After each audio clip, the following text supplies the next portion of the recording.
চালটা ভালোই চাললেন রজতাভ বাবু, আরেকবার প্রমাণ করে দিলেন আপনার স্বার্থের সামনে কোনো কিছুই বড় নয়।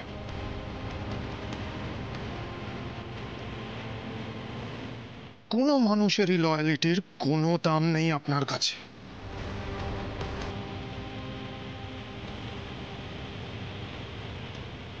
আপনার অনুগামীদের দেখুন,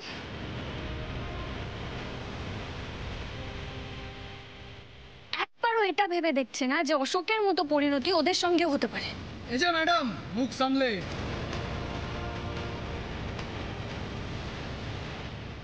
আমি তো জানতাম চোর ডাকাতদের একটা এথিক্স হয়, আপনার তো দেখছি সেটাও নেই। নাহলে আপনিই বলুন না, এতদিন যে আপনার হয়ে এত কাজ করলো তাকে আপনি এভাবে নৃশংসভাবে খুন করাতে পারতেন? এক মিনিট, এই যে সাংবাদিক বন্ধুরা, আপনারা এখন আসুন, আমি পরে আপনাদের সঙ্গে কথা বলে নেব, প্লিজ।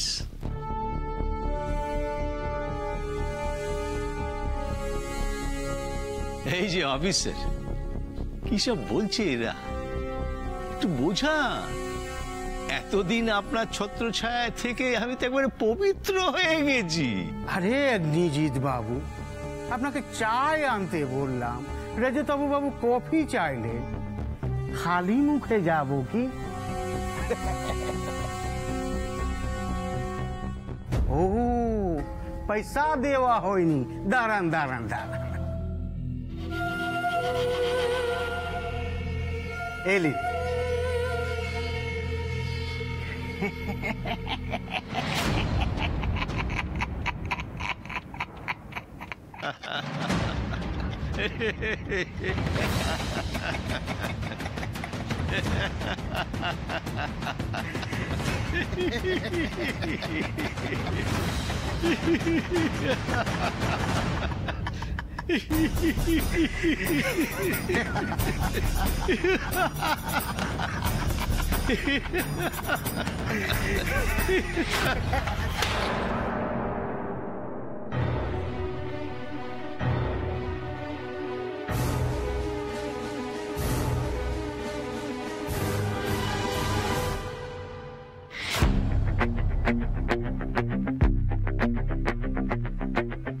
এটা আমার থানারে জানোয়ার, এখানে আমার অনুমতি ছাড়া কেউ একটা চোখের পাতাও ফেলে না।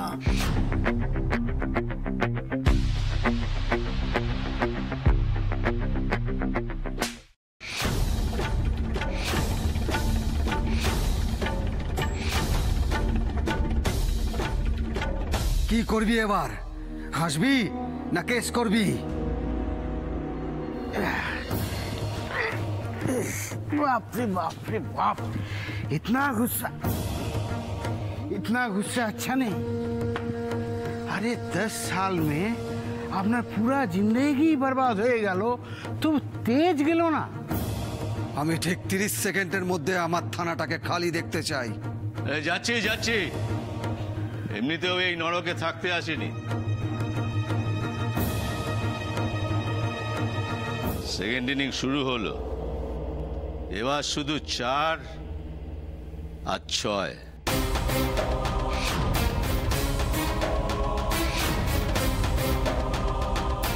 চল রে।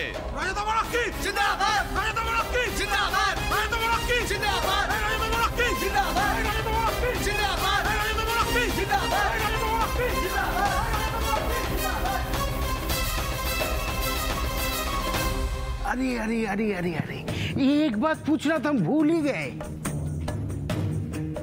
भाभी केमन आছেন? उनका আমার प्रणाम জানাবে। Good bye.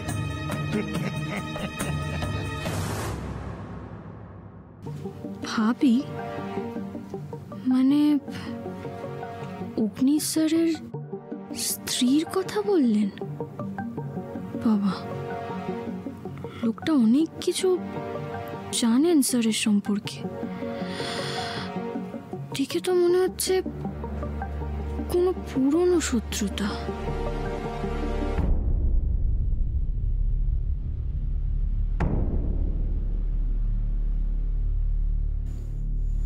স্যার এই বিনোদকে আপনি কি করে চেনেন?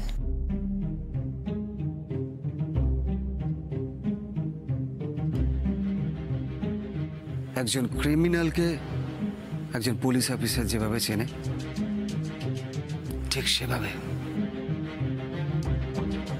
কিন্তু উনি যখন রজতাবরক্ষিতের বেল করিয়ে নিয়ে গেছেন, তার মানে তো উনি একজন লয়ার। তো আমরা তো সবাই যে যার মতন মুখোশ পরে ঘুরছি মিস্টার রয়। একটা কথা জেনে রাখুন, এরা হলো রক্তবীজের ঝাড়। একটা অশোক মরেছে তো কি হয়েছে, তার শূন্যস্থান পূরণ করতে রজত অবরক্ষিতের পাশে বিনোদ প্রধান হাজির হয়ে গেছে।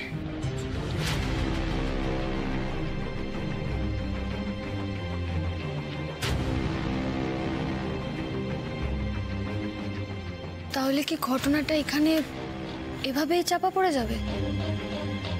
স্যার, অশোকের এই অস্বাভাবিক মৃত্যুর কোনো ইনভেস্টিগেশনই হবে না?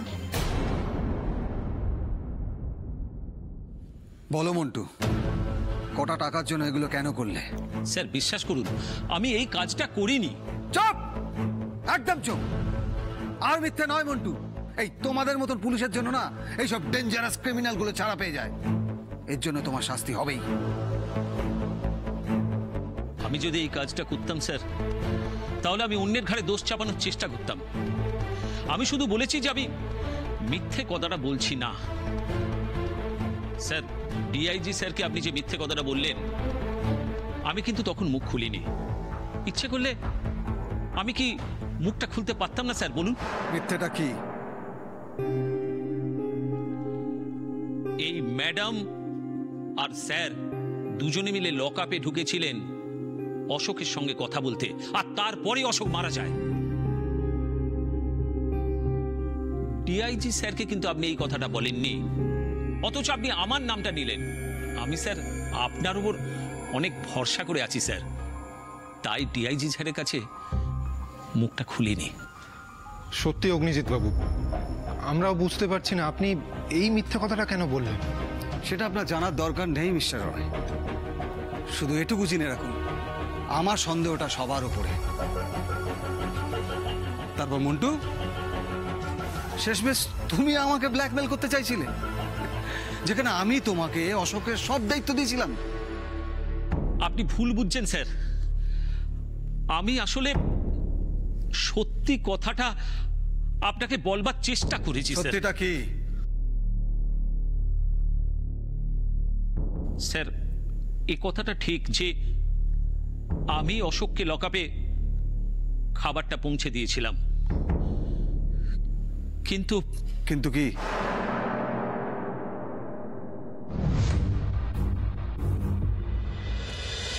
ও মন্টুদা, মন্টুদা, হ্যাঁ বলো। এই খাবারটা একটু দিয়ে আসবেন অশোককে। আরে রোজ তো আমিই দিই, আজকে অন্তত একটা কাজ কমিয়েছিলে, আবার বাড়িয়ে দিলে।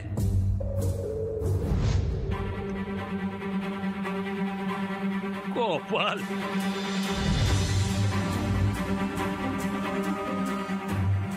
স্যার, আপনি তো বিপাশাকেই হসপিটালে পাঠিয়েছিলেন, মিডিয়া যাতে কোনোভাবে খবরটা না পায় সেই জন্যে। তারপরেও মিডিয়া এখানে এলো।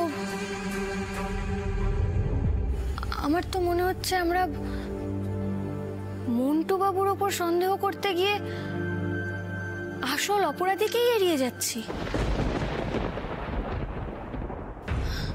মানে অশোকের সব দায়িত্ব মন্টু বাবুর ওপরে ছিল, তো স্বাভাবিকভাবেই সব সন্দেহ মন্টু বাবুর ওপরেই যাবে। এই অ্যাডভান্টেজটাই তো বিপাশা নিয়েছে। স্যার, আপনি ওই বিপাশাকে তো হসপিটালে পাঠিয়েছিলেন, কিন্তু স্যার ও তো ওখানে যায়নি। অন্তত আমি যতক্ষণ ছিলাম ততক্ষণ তোকে দেখিনি।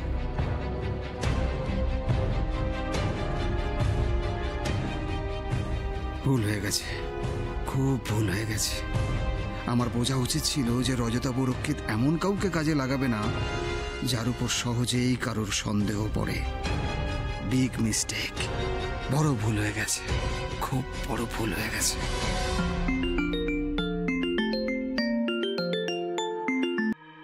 হ্যাঁ বলুন ডক্টর। হ্যাঁ হ্যাঁ, খাওয়ারের প্লেটে অশোক আর মন্টু ছাড়াও অন্য ফিঙ্গারপ্রিন্ট পাওয়া গেছে বলছেন তো? Okay okay doctor, thank you. Master plan, well played রজতা বরক্ষিত, ওয়েল প্লেড।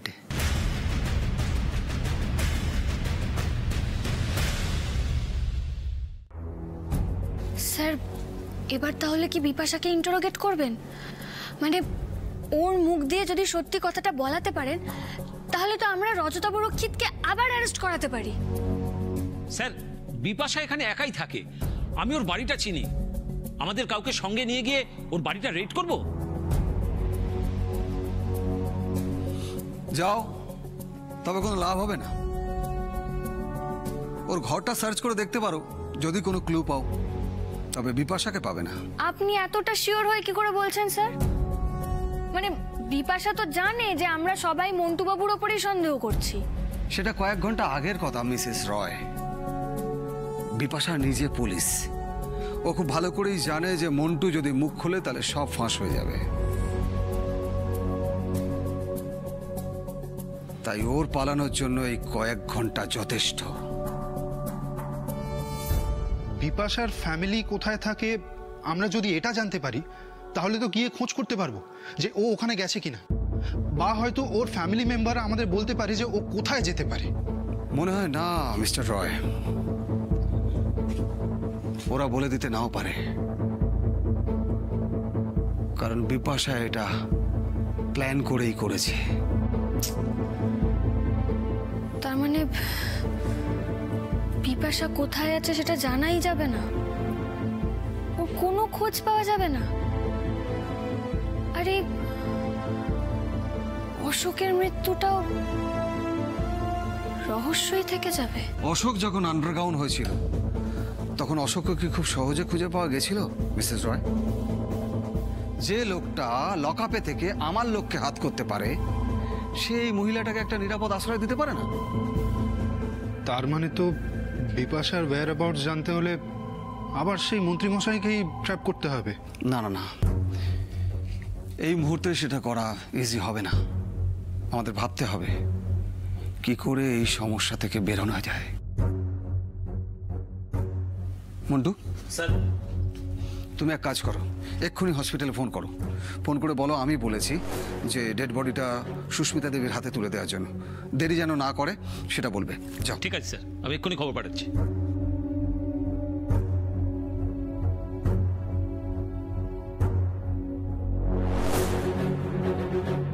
স্যার আপনার কাছে একটা প্রশ্ন ছিল আমার। আপনার তো অনেকগুলো প্রশ্ন থাকার কথা, একটা প্রশ্নে সন্তুষ্ট হবেন? আপাতত একটাই স্যার। বলছি আপনি এক্ষুনি বললেন না সুস্মিতা দেবী, উনি কে? অশোকের স্ত্রী। আর কিছু? স্যার আমরা আসি তাহলে। আসুন। চলো বকুল। আর এখানে থেকেই বা কি করবেন? আপনাদের প্রয়োজন তো মিটে গেছে। আর তাছাড়া অতিথি সেবার জন্য সেরকম কোনো ব্যবস্থা করিনি, আপনারা আসতে পারেন।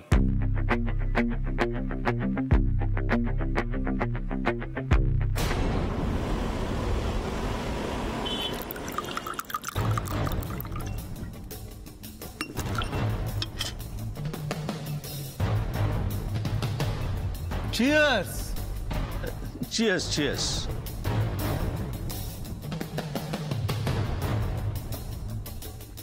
আজকের দিনে একটু ছোট্ট করে খেলে হতো না রজতবাবু বাবু?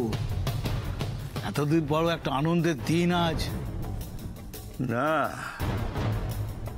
ছেলেটা যতক্ষণ না সুস্থ হচ্ছে ঠিক শান্তি পাচ্ছি না। আর তাছাড়া আমার মাথায় কি একটা চিন্তা সন্দীপ বাবু, হাজারটা চিন্তা। একটা অশোক মরেছে বলে আমি আর কদিন বাঁচব? যতক্ষণ না আরো কয়েকটা লাশ পড়ছে আমার মুক্তি নেই। কি ভাবছেন? অগ্নিজিৎকে আপনি শোকজ করলেন না কেন? আরে তাতে আমাদেরই মুশকিল বেশি হতো। অগ্নিজিৎকে আপনি চেনেন না, এই খুঁচিয়ে ঘা করার কোনো মানে আছে কি?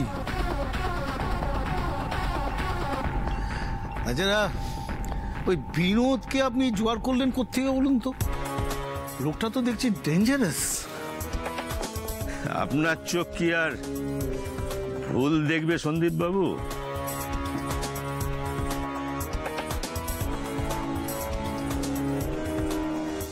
লোকটা পুরনো পাপী, ওকালতি করত, সঙ্গে আমার কাজকর্ম করত। অশোকের আগে ওই ছিল আমার ডান হাত। আচ্ছা, বছর 10 আগে একটা গন্ডগোলে জড়িয়ে পড়ে, তারপর কলকাতা ছেড়ে পাটনায় গিয়ে বসবাস শুরু করে। লোকটা অগ্নিকেও তো চেনে দেখলাম। হ্যাঁ, সেটাই তো খেয়াল করলাম, কিন্তু ভিতরের কেসটা কি সেটা ঠিক জানি না। এই বিনোদ প্রধানকে আপনি খবর দিলেন কি করে? সম এবং অশোক পাল্টি খাওয়ার পর ওর কথাটাই আমার মাথায় এলো। বাণীকে দিয়ে খবর পাঠালাম। তারপর আর কি, ও হাত করলো বিপাশা বলে ওই মেয়ে কনস্টেবলটাকে, আর তারপরে ঘটনা তো আপনি সবই জানেন। বিনোদ প্রধানকে প্রথমে দেখে যতটা ডেঞ্জারাস মনে হয়েছিল, ও তো তার চেয়ে বেশি ঘুরে। এইরকম লোকই এখন আমার চাই, যে আবার নতুন করে সবটা শুরু করতে পারে। Thank you. তুমি নিলে না? ভাল লাগছে না। একটা লোক এইভাবে চোখের সামনে ছটফট করতে করতে মারা গেল, আর আমরা কিচ্ছু করতে পারলাম না।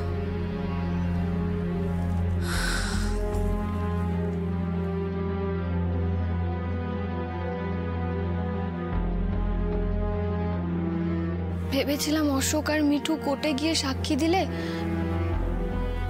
রজতাবরক্ষিতের চ্যাপ্টারটা ক্লোজ হবে, বাবার খুনের রহস্য সমাধান হবে। কিন্তু বকুল, এখনই এত হতাশ হয়েও না। আমাদের জয়ের সময় এখনো চলে যায়নি। আসলে সঠিক সময়টাই আসেনি। আমার কি বিশ্বাস জানো, যে কোনো ঘটনা নিজের সময় মতো ঘটে, সঠিক সময়। আর সেটা মানুষ কখনো কখনো আগে থেকে বুঝতে পারে, আর কখনো কখনো পারে না। রজতাবরক্ষিতের পর্দা ফাঁস করার সঠিক সময় এখনো আসেনি।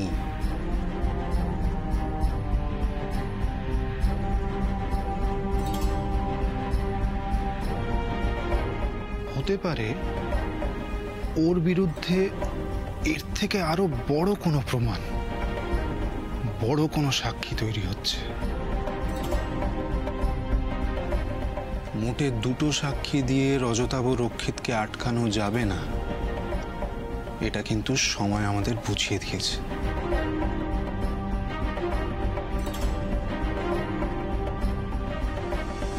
আমার পুলিশ হওয়ার তাগিদটা না আরো বেড়ে গেল জানো। তুমি না একটা কাজ করবে, তুমি কালকে থেকে আমাকে আরো আরো টাফ ট্রেনিং করাবে। এই সুযোগটা কিছুতেই হাতছাড়া করা যাবে না।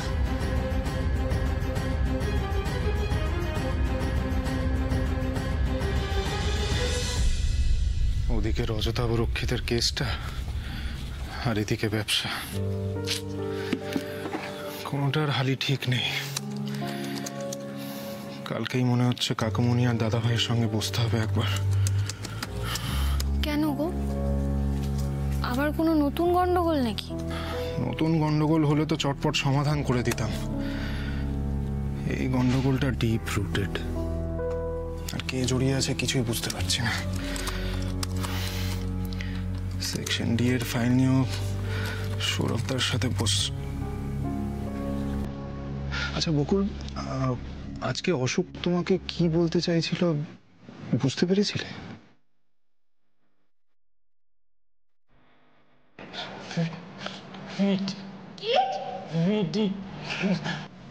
তার মানে কি ও কোনো ভিডিওর কথা বলতে চাইছিল? হতে পারে, কিন্তু অশোক তো আরো কিছু একটা বলছিল তার সঙ্গে। কি কি মানে সুস সুস সুস সুস্মিতা। অশোকের ওয়াইফ? তার মানে কি অশোক এটা বলতে চাইছিল যে ও ওর স্ত্রীর কাছে কিছু একটা রেখে গেছে, মানে কিছু ভিডিও রেখে গেছে আমাদেরকে দেখানোর জন্য? হ্যাঁ, সেটাই তো মনে হচ্ছে। ইস, লোকটা মরতে মরতেও আমাদের জন্য এত বড় একটা ক্লু রেখে গেল, মানে এত ইম্পর্টেন্ট একটা ক্লু। অশোকের স্ত্রীর কাছে যেতে হবে। ওর কাছে গেলেই না বাকি রহস্যের সমাধান হবে, মানে আমরা জানতে পারবো যে অশোক ওকে কিছু বলে গেছে কিনা। তাহলে তো খুব তাড়াতাড়ি আমাদেরকে সুস্মিতার কাছে যেতে হবে। হ্যাঁ, খুব তাড়াতাড়ি যেতে হবে। রজতাভ রক্ষিত পৌঁছানোর আগে যেতে হবে।